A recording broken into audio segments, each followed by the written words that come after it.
lagi. Oke, udah lama banget kita nggak nge-tag video buat YouTube. Kemarin aku udah rekap sih beberapa pertanyaan dari follower kita. Di antaranya memang ada yang ngarah ke hubungan kita, terus ada yang ke rumah. Jadi kita apa nih, mau dibagi apa semua aja langsung? Coba yang paling menarik dulu, Cuk. Yang paling menarik? Apa menarik semua ya? Coba ya. Ini ada yang menarik. Cara abang menahan godaan dari wanita lain. Menarik itu. Menarik. Oke. Kayaknya abang yang harus jawab nih. Silahkan abang. Jadi abang kalau menahan godaan wanita lain itu, dia yang menahan. Enggak sih, kalau aku apa ya, nggak mencoba ditahan sih. Karena sampai saat ini belum ada yang ngegoda gitu. Ada. Oh ya, iya. Kalau di Instagram apa di media sosial gitu. Tapi masalahnya yang ngegodanya cowok. Beneran loh. Hati-hati lah. Iya ada. Aduh. Ini permasalahannya, gue bukan nyambu buka aib ya, tapi mantan gue kan dulu banyak ya. Jadi Gitu. sebelum menikah itu udah dihabiskan gitu masa senang-senangnya, masa segalanya apapun gitu. Masa bad boy-nya gitu. Masa bad boy-nya. Terus kamu sekarang soft boy. Sekarang aku sop banget. Sop pakai kambing boleh. Soft boy. Jadi sekarang bukan nggak tertarik ya, karena mungkin tujuannya udah beda sih menurut aku. Bukan ke wanita lagi, tapi kan sekarang aku tujuannya pengen nyenengin anak, pengen nyenengin istri gitu. Jadi fokusnya beda gitu. Aneh. Pengen usaha yang lebih besar lagi gitu, biar kedepannya lebih sukses. Fokusnya ke sana gitu. Kalau dulu mungkin sebelum nikah kan kita fokusnya cuma satu. Juga sama. Nyari pasangan gitu kan. Setelah sekarang udah punya pasangan yang sesuai spek, ya sudah apalagi gitu. Jadi kamu Mesin motor. Yang mana? Kelihatan di kamera. Emang aku ada bukan cabe? Ada di sini, merah-merah. Ini darah kali. Cabe yang di sini. Guys, ada cabe. Mana cabe? Ada. Nah gitu jadi. Bukan cabe. Udah, bisa gitu mah. Kecil nggak kelihatan. Udah. Nih ini lagi. Suami sibuk kerja, istri harus sibuk juga nggak atau gimana biar gak sepi aja gitu hari si istri. Menurut kamu? Harus punya kegiatan yang produktif. Di rumah ya? Meskipun itu bukan yang menghasilkan uang, tapi ya harus punya hobi. Karena aku pengalaman ya, dulu waktu kamu kerja, Nggak punya hobi. nggak punya hobi, nggak punya teman, udah Ngamuk di kamar ngerumpuh. kerjanya tidur lagi. Iya. Jadinya akhirnya ngerasa kesepian dikit, bete ke suami. Jadi Tidur makan gitu dong. Tidur makan main HP gitu dulu dia. Makanya hobi itu harus punya. Kalau misalkan belum punya anak ya, kalau misalkan udah punya anak mau Sibuk. jangan kan mau hobi. Oke, jadi itu ya. Jadi ada lagi nih. Apa pendapat istri ketika suami memilih untuk resign dan memulai usaha? Pasti kan memang cewek mah ada apa ya? Banyak mungkin cewek udahlah cari yang pasti-pasti aja, kita usahakan ngerintis, kita kembali ke nol lagi gitu dan sebagainya. Mungkin pendapat kamu. Pendapat aku sih no. Ya nggak apa-apa. Kita sebagai istri support aja. Selagi itu si suami punya visi dan misi yang jelas, maksudnya apa yang bakal dilakuin ketika dia resign. Terus sama alasan dia resign tuh karena apa gitu. Jangan cuma karena bosen, aku capek lah gitu misalkan. Yang kayak gitu. Dan tanggung jawab juga sih. Ya. Gitu guys.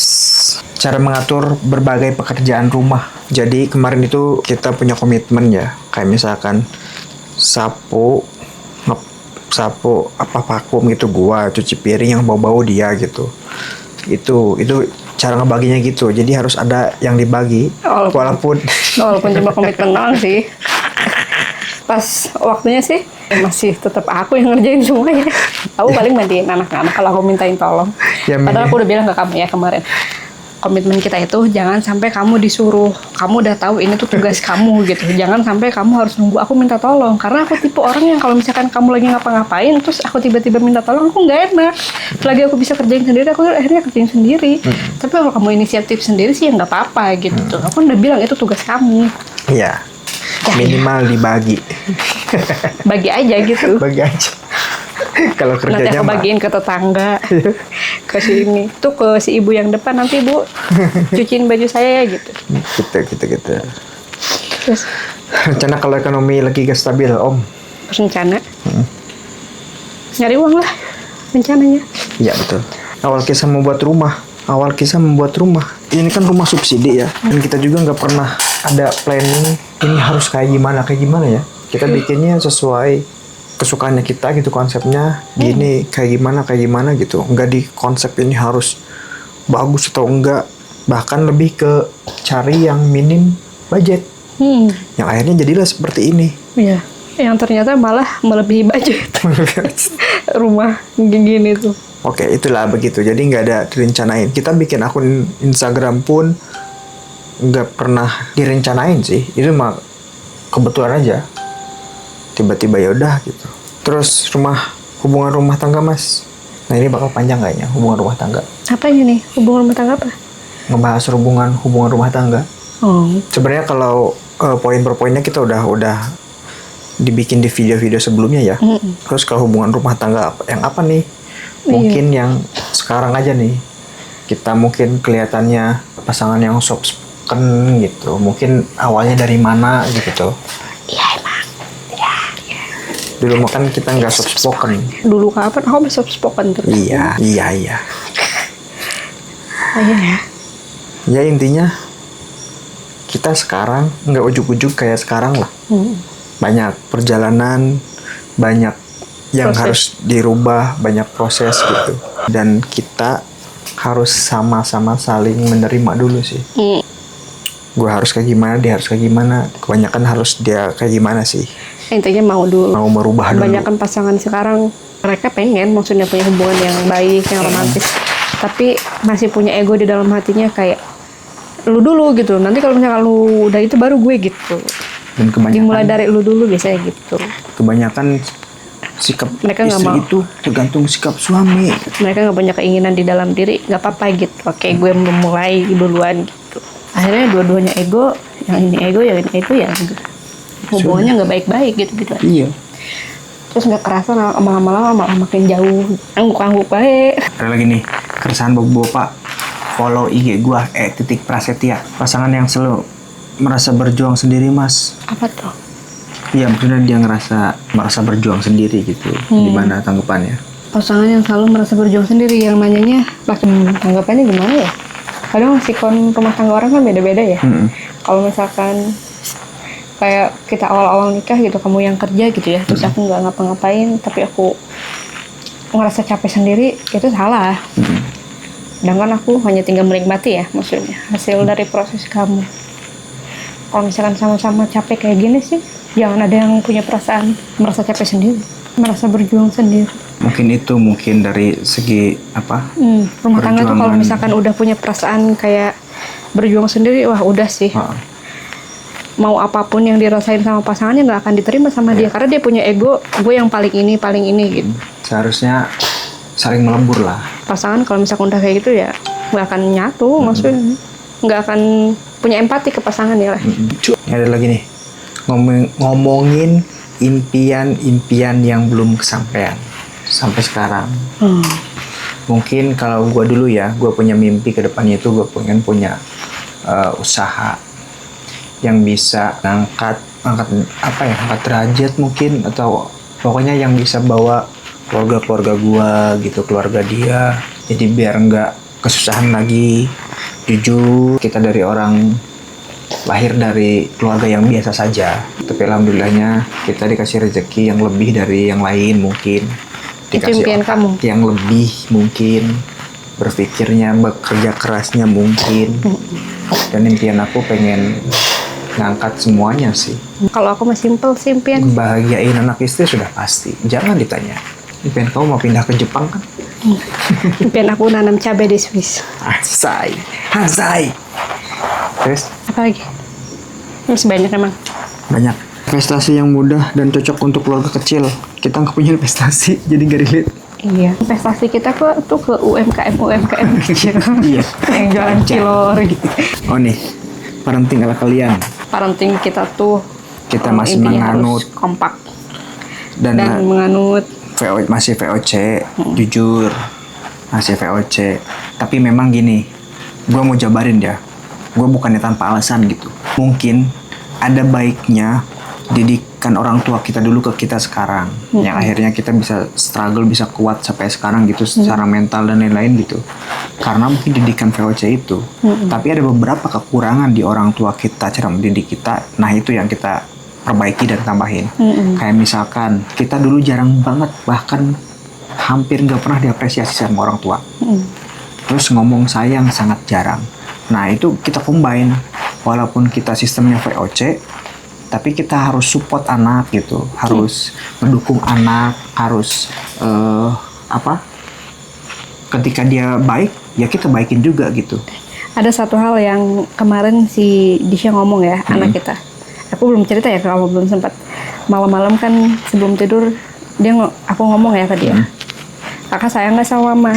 Sayang, kata. Meskipun mama suka marah-marah. Iya, Cina. Kakak tetap sayang mama. Kenapa kakak tetap sayang mama? Karena mama kalaupun suka marah-marah tapi minta maaf.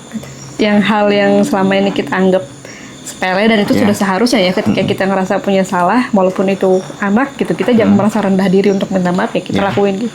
Sedangkan ya kita nggak pernah mendengar hal itu dari orang tua kita gitu. Nah itu hal-hal kecil itu kan, ketika misalkan kita udah marahin anak, kita ngerasa salah kan, maksudnya marahin aku dia. nggak expect kalau itu terpikir sama dia gitu. Dia tetap sayang sama kita meskipun kita sering marahin ya, karena kita udahnya minta maaf gitu.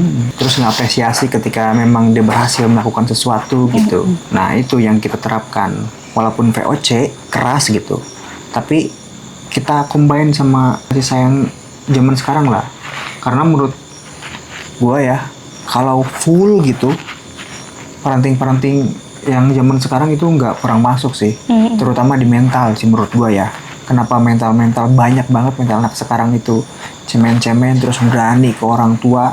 Nah itu kita tetap ke orang tua itu harus nurut, ke orang tua itu harus patuh, tapi tetap mereka gimana caranya sayang juga ke orang tua gitu. Nih percakapan ini tuh bisa jadi sensitif ya, karena kita bukannya nentang parenting yang diituin sekarang ya. Maksudnya ini kan parenting kan di ininya sama ahli-ahli ya. Kan setiap anak kan beda-beda ya. Ada yang bisa mempan gitu diterapin parenting yang zaman sekarang gitu. Ada yang harus POC gitu. Sedangkan malah yang aku tahu ya, maksudnya di lapangan sekarang parenting itu kan diadakan untuk kesehatan mental anak zaman sekarang ya, maksudnya itu ya, utamanya gitu untuk kesehatan mental, karena mereka ngelihat dulu anak-anak milenial gitu gadget tuh mentalnya nggak baik-baik aja gitu. Tapi anak-anak zaman sekarang mentalnya sehat-sehat tapi mereka nggak punya adab. Itu loh fakta yang terjadi itu seperti itu sebenarnya gitu.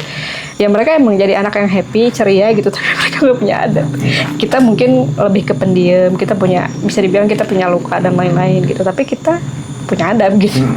Itu masih menghormatin orang. Dan bingung ya, akhirnya maksudnya mana yang harus di ini gitu, supaya dua-duanya tuh tetap ini gitu, tetap mentalnya sehat, adabnya gitu.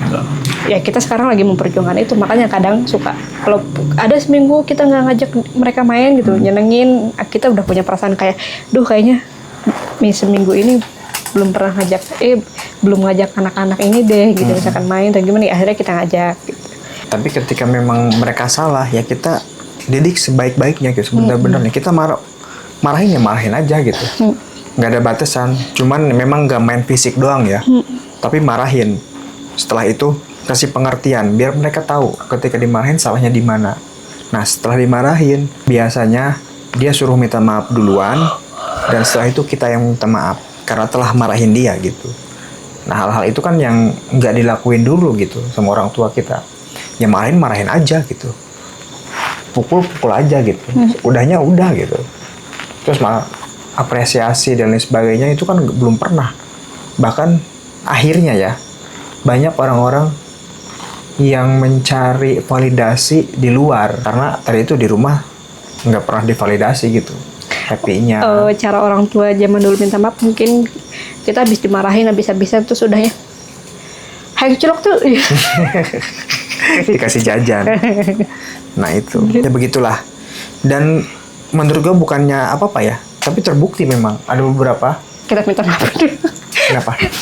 Minta maaf dulu, takutnya tadi pernyataan kita ini dihujat. Ya nggak apa-apa. Itu menurut kita ya guys. Iya. Jangan diikutin. Tapi memang menurut aku ya, buktinya ke anak kita si Disa, ke kakak, fine-fine aja gitu. Ketika dia punya salah, atau misalkan kita punya keinginan, dia nurut gitu. Tapi dia tetap nggak ada dendam gitu apa. Contohnya tadi gitu. Dia kenapa walaupun sering dimarahin, tapi dia tetap sayang gitu. Karena kita sering minta maaf gitu ke dia. Nah hal-hal kecil itu gitu. Dia takut sama kita, bukan takut ya, malah segan ke kita, tapi tetap apa ya? Masih bisa, maksudnya secara mentalnya menurut gue masih oke-oke aja sih. Bedanya orang tua zaman dulu kan mereka bikin kita segan, tapi sekaligus bikin kita Takut. takut. Jadi kurang bisa mengekspresikan kasih sayang kita gitu loh. Jadi kaku. Karena kita segan gitu. Tapi kalau si Disa enggak sih, masih bisa peluk cium, bilang sayang setiap hari gitu. Tapi gue masih nerapin sih, nangis itu boleh, tapi ketika memang itu menyakitkan, entah itu secara fisik ataupun mental. Kalau enggak, gue pasti suruh diem sih. Aduh sakit. Nah itulah ya, penting ala kita. Oh Oke, ini kok. nggak usah dikasih background lagi. Ntar, oke. Bahas kegiatan selama berumah tangga biar gak bosen, ngapain aja kak. Udah, nah, kalian tahu isi pikiran kita. Ya emang kalian kalau berumah tangga ngapain? Ya gitu-gitu aja berumah tangga. Ya, kita bercanda. Ya, Mandi, tadi mungkin kayak misalkan menanam, kita bareng-bareng gitu kalau menanam ini. sawi.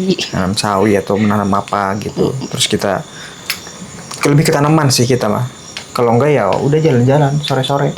Kalau nggak mau bosan, kalau di rumah ya main HP paling. Sibuk dia dengan drakornya, gue dengan dracinnya. Enggak ya, aku gue. Kalau nggak ngapa-ngapain, kamu ngapain coba? Kalau nggak drakoran, aku dengan dracinnya gitu. Udah gitulah. Ngomongin hobi sekali-kali bang. Sudah terlihat kalau hobi gue saat ini adalah itu bikin-bikinan udah. Makanya gue ngumpulin banyak perkakas dan tools untuk menunjang hobi gue saat ini. Kalau dia nggak punya hobi udah itu. Hobi aku bikin kue. Tapi kok nggak ada kue Aku sekarang? sudah menerapkan kalau hobi aku tuh aku suka bikin kue dan itu menyenangkan buat aku. Oh iya. Tapi aku nggak punya waktu. Ya sudah. Oke. Cara mengatur keuangan bang. Habiskan. Habiskan. Jangan diatur-atur. Kalau diatur pusing. Kita aja nggak suka diatur apalagi gitu. Kalau kita ya, kalau uang lebih dari uang makan itu gue, bukan lebih ya, gimana ya? Uang rumah tangga gue yang megang. Kalau kalau keuangan rumah tangga yang buat sebulan gitu dia yang pegang. Uang dapur lah. Uang dapur dia yang pegang, uang rumah tangga gue yang pegang. Gitu. Jadi kita punya kerja masing-masing nih. Gue mengatur untuk keuangan rumah tangga, dia mengatur untuk kebutuhan dapur gitu. Udah gitu doang. Cara kita ngatur uang tuh biasanya kita matok sebulan tuh jangan sampai lewat dari segini. Walaupun kenyataannya, Ya aku masih. oh iya. Buktinya uang aku segitu-gitu aja. Iya. Nah begitu. Ambil rumah KPR atau kontrak? Ambil rumah KPR. Nah mungkin itu ya beberapa pertanyaan yang ditanyakan di Instagram yang kemarin gue ajukan pertanyaan. Memang nggak semua gue screenshot, tapi itulah beberapa. Karena mungkin durasinya takut panjang. Kamu ada ini lagi nggak? Ada apa yang mau dibahas? Lagi ada pertanyaan nggak? Kameramen. Kameramen gak ada pertanyaan. Nah jadi itu ya. Mungkin kalau misalkan mau nanya-nanya sesuatu bisa ditinggalkan di kolom komentar ya. Terima kasih.